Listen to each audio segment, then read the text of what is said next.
Thank you very much, Rachel. Having been terminated for breach, having been told by Rachel to get lost, who knows, you may have been waiting a long time to say that. I echo everything that Rachel has said about the balance between indemnity and compensation. I very much echo what Rachel has said about the multipliers that sometimes agents do come up with. In my experience, there's been one particular agent, a company, a corporate agent. We had a meeting with them a few years ago in our offices. They brought down the whole executive board. They brought down their accountant. They were looking at a multiplier of 12, and they were being deadly serious about it. It gives you some idea as to how these things can rapidly get out of control. I'm going to talk in a moment about distributors and taking back exclusive rights. Just before I do so, however, there's one particular point that I wanted to just mention. It arises both in life and in death. It doesn't arise in birth. But it is something that you do need to be aware of. And it's a situation where the orders come in from the agent, you confirm them, and then you don't fulfill them. And in that situation, if you don't fulfill orders, you don't fulfill them because you've taken the decision not to fulfill. Perhaps the sizing ratios went wrong, perhaps the colourways weren't ordered in the right quantities, who knows. Where you're responsible for the non-fulfilment of an order, you're going to be liable to pay commission to the agent. Now, often agents don't know about this, or if they do know about it, they don't raise it because they haven't got the information that they need. Bear in mind that under the regulations, they can obtain this information from you. As a matter of litigation, they can obtain this information from you. And when Rachel mentions that what we have on the case study is the balance between indemnity versus compensation, and that is usually the largest figure that the agent will claim, yeah, absolutely right. But the amount that can be claimed for failure to fulfill orders can also be a very sizable amount.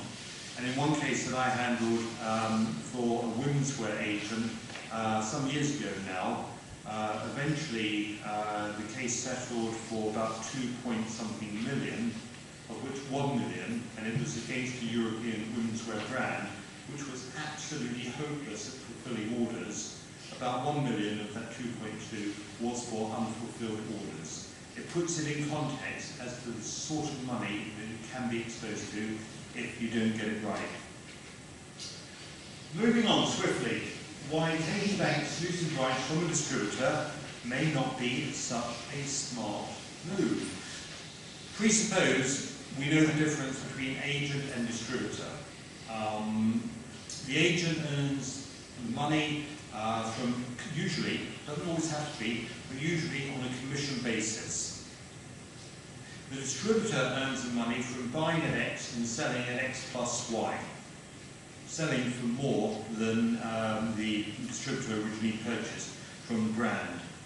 Some of you may have distributors, some of you may think about distributors, some of you may at some point in the future have distributors, and you may think that because we've got a distributor in, let's say, what would be a good example, Germany, we don't have to worry about anything that Emma or Rachel or I said to you about agents.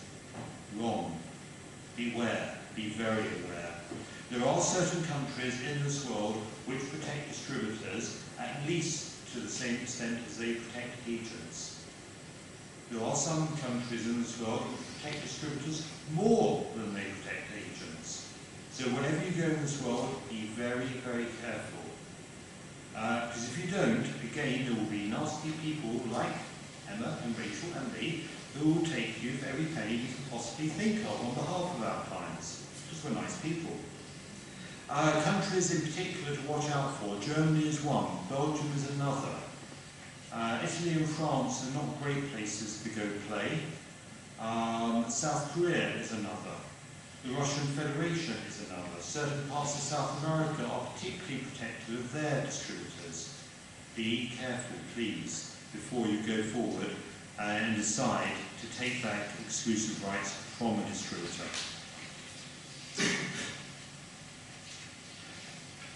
So,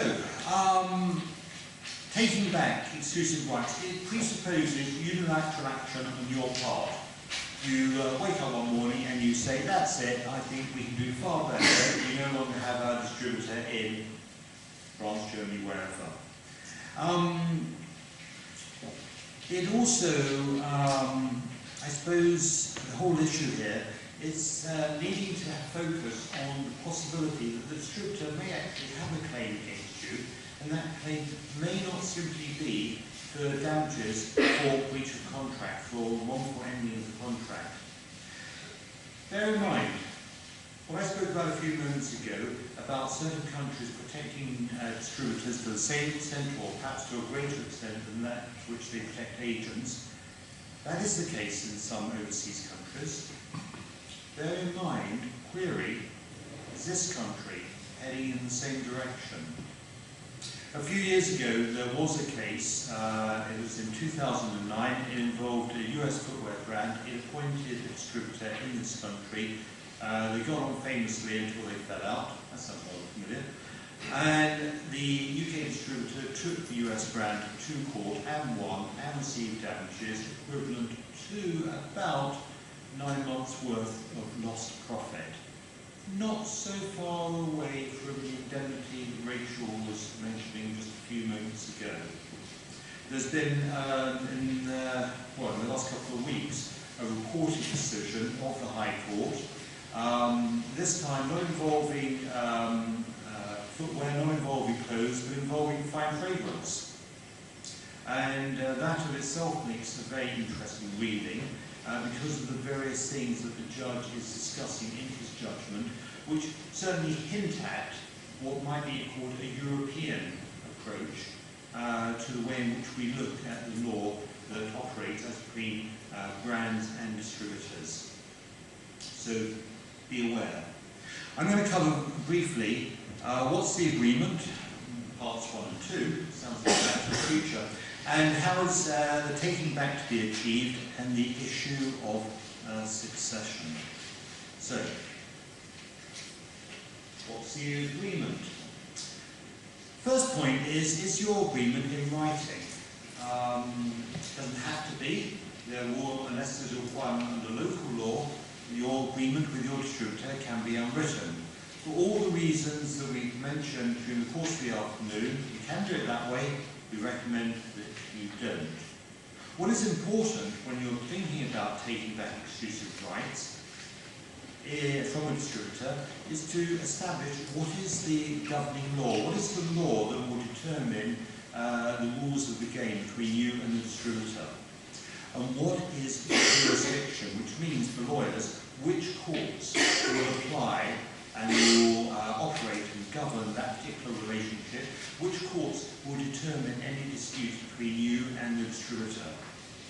And this of itself is critical for the fact that whilst in this country the laws protecting distributors arguably, at the moment in the latest judgment, don't go further than the ordinary common law, and because in some countries the laws do go further than the ordinary contract law. So is the agreement written? Is the agreement unwritten? If the agreement is written, is there a clause in the agreement which sets out what is the governing law? Is there a clause in the agreement which sets out which courts are going to determine disputes? If the agreement is unwritten, what do you do?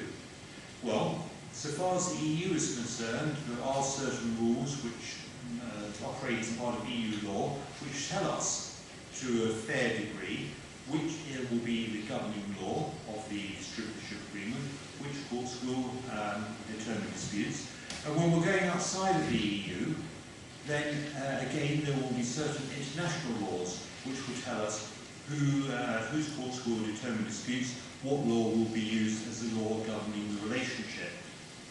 Also bear in mind that there can be certain laws, the laws of certain countries, the laws of certain territories, which will actually express a view as to whether there can be a concept of exclusivity and what that means in their particular country. don't automatically assume that because exclusivity means it's something for us here under English law, which I'll come on to in a moment, therefore the same automatically applies overseas. It may do, it may not. Take care. So, hold on. There we go.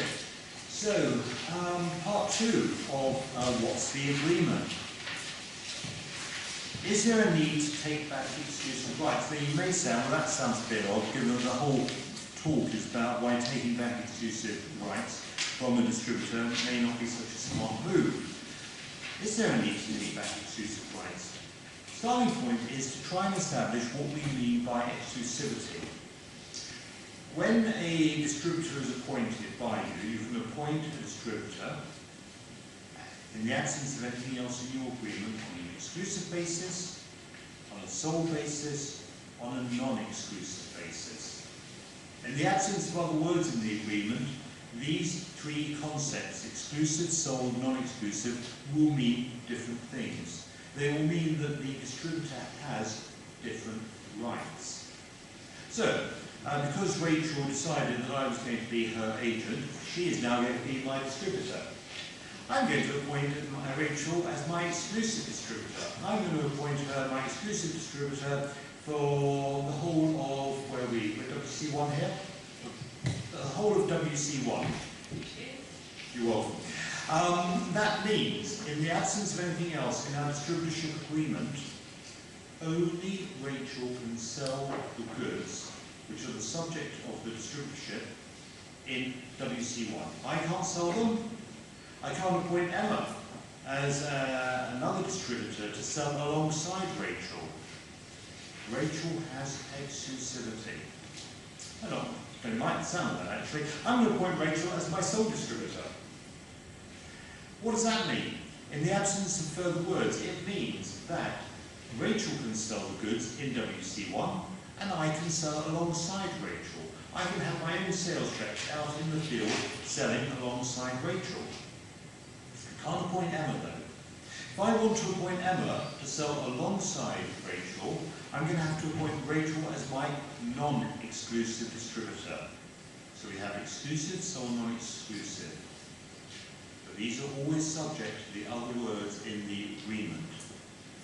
Because when we come on to look at the extent of exclusivity, you remember that I was talking about appointing Rachel for WC1. That was a geographical extent. It meant that Rachel, in the absence of further words in the agreement, subject to the law, which we have to have regard to as we're lawyers, in the absence of the law, absence of further words, that meant Rachel had exclusivity for WC1. She couldn't sell in WC2,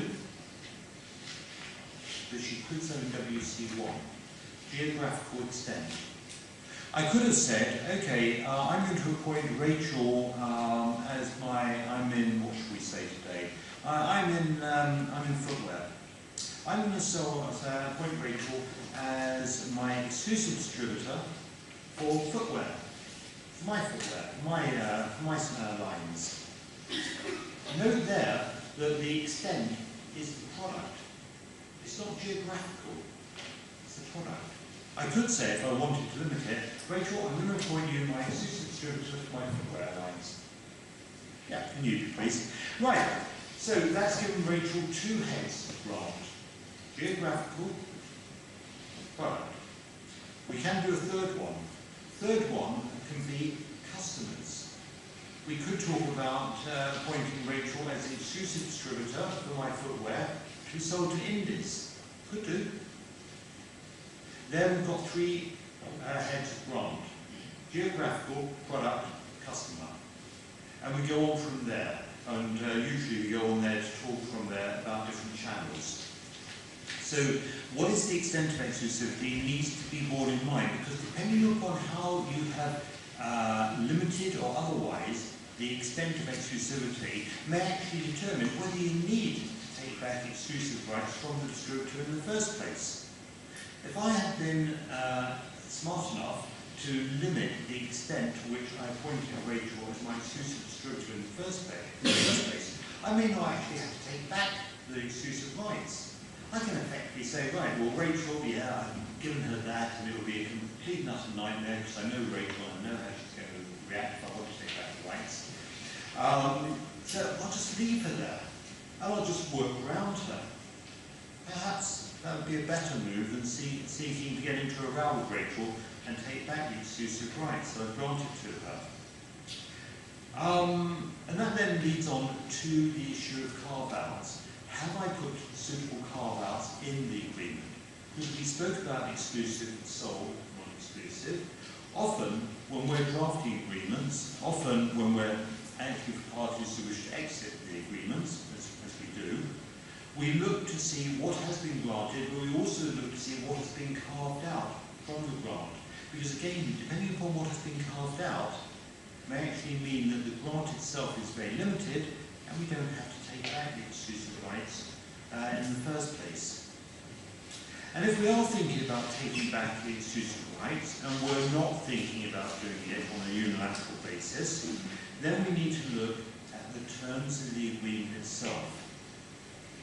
For example, we often, when we're drafting distributorship agreements, we provide certain minimum performance requirements on the distributor. And we provide what is to happen in the event that those minimum performance requirements are not met. For example, we will say that in the event that the minimum performance requirement, minimum purchase requirement, for example, is not met, then we have the right to take back part of the territory, or we have the right to take back some customers, or we have the right to appoint another distributor to sell alongside the first distributor. But that in itself, particularly the last one, may not be such a smart move. Because if I appointed Rachel as my exclusive distributor, and I put in a minimum performance requirement, and I decided that Rachel's performance isn't up to scratch, and therefore I'm going to have regard to what I put in the contract, and I put in the right to appoint another distributor. So I say to Emma, would you like to be my distributor alongside Rachel?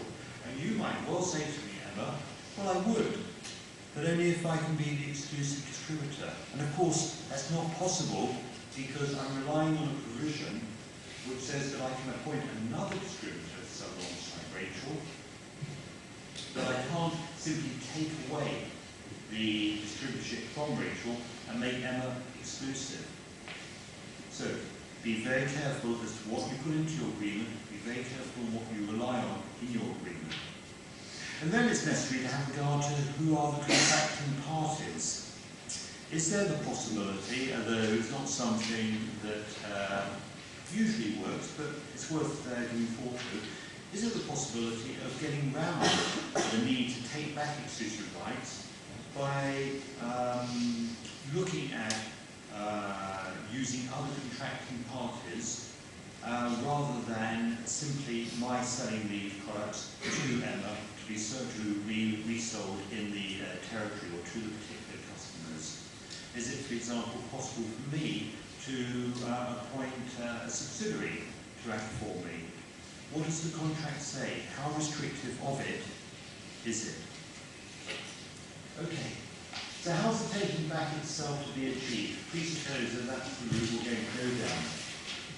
Starting point is to look at the contractual obligations, the duties, the restrictions. Did we put in a minimum performance requirements? Did we put in minimum purchase obligations? Have we required the distributor to attend trade shows? Have we put in provisions which are non-compete restrictions on the distributor? Because if we have done any of these, and if it is the case that the distributor is not observing them, then we may be able to rely on them in order to bring the agreement to an end, and in that way, take back the exclusive rights. I've referred here to common law and statutory provisions. Well, the starting point is that at the moment, the common law, so far as distributors are concerned, at the moment, bear in mind the way in which case law is going, common law here is the ordinary contract law. So that's not necessarily going to itself impose any obligations on the distributor that we might rely on. But are there statutory provisions? Well, there may be under local law, and that's why it's necessary to bear in mind what the local law, if you have an overseas distributor, that local law actually provides. Certainly you should be reviewing past performance of the distributor. What has the distributor achieved? What is the distributor required to achieve under the terms of the agreement? If there is a failure to perform, it will almost certainly, as has been mentioned earlier on in respect of agents, if there is a requirement to perform and the distributor has not performed, then it will almost certainly be a case of use it or lose it. You can't simply scribble it away, as I think Rachel put it, for a rainy day. Use it or lose it. Going forwards, think about managing future performance. If you have lost your ability to rely on past performance, think about managing future performance. My guess is many, if not all of you in this room today, will have employees, and from time to time you will give thought to managing performance of your employees. Usually managing them out, that's what it usually indicates. There's no reason why you can't think about managing the future performance of your distributors and managing them out if they're not performing. And then give thought to what are the events of termination. Hopefully the distributorship agreement will set these out and will provide what are the events of termination. I'm not sure if it was Rachel or Emma, but I will guess that it was Rachel who spoke about repudiatory breach. Yep. Okay, what we're talking here is serious breach. Does the agreement set out what constitutes an event of repudiatory breach, a serious breach, a material breach? Sometimes it will, sometimes it won't. If it doesn't, what has occurred in the relationship, does that amount to a serious breach, enabling you to end the relationship, enabling you to take back the exclusive rights? But then, have regard to the consequences of termination. Because it's all very well you thinking about taking back the exclusive rights, but what rights does the distributor have after the agreement has come to an end? Now we can talk about the compensatory rights which local law may give the distributor, but the agreement itself may provide for the distributor to have a run-off period whereby stock can be sold off. The distributor may not have this particular right, but may still have the agreement sitting, well, the agreement's now come to an end, have the stock sitting there. But because the agreement is silent as to what happens after termination, the distributor may still be able to sell off the product. And this becomes important when we come to the issue of succession, and although it's not in order, what happens if the distributor thinks, right, well, in Rachel's case, she was saying, blow Steve for a game of soldiers, or words to that effect. I've been terminated, I'm going to muck up the territory for him.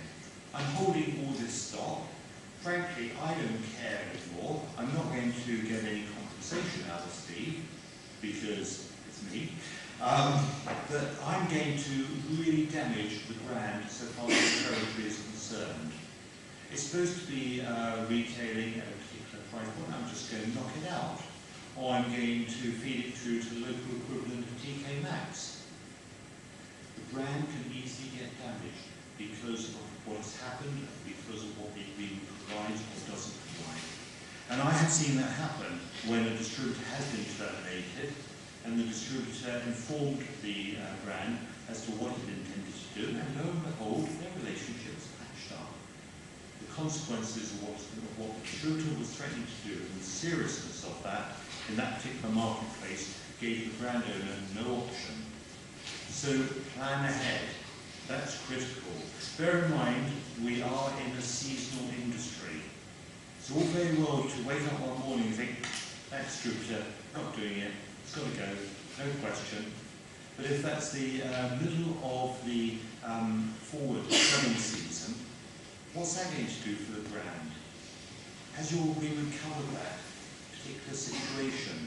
More particularly, if I decide that Rachel's got to go and I am going to appoint Emma, actually have I identified Emma as the successor to Rachel?